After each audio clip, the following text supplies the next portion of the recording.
do you know, I think it's really difficult to quantify because there's been so many highs. I mean, for me personally, for instance, getting to speak at the General Assembly and opening of the United Nations, opening the United Nations International Year in October 2011 was an absolutely unbelievable experience. But then, you know, we've seen some great events around the world, and perhaps I should mention the two culminating events, which were truly iconic and will go on and be remembered as such.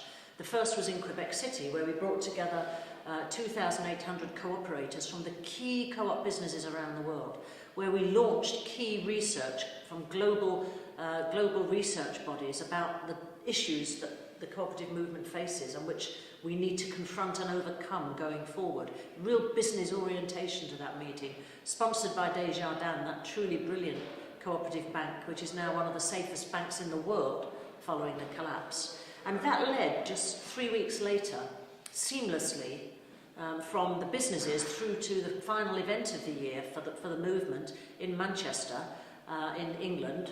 And there we had over 12,000 visitors to a huge event, which was much more about demonstrating the businesses owned and controlled by ordinary folk. And this was about the value and the importance of membership, of that ownership, that democratic ownership, and about the social environment in which our cooperatives operate. So it was a huge celebration, it was a huge expo, 50 countries from all over the world exhibiting, but also the strength of what cooperatives mean to people on the ground was exhibited there. So you had in those last two events the two sides of our cooperative coin.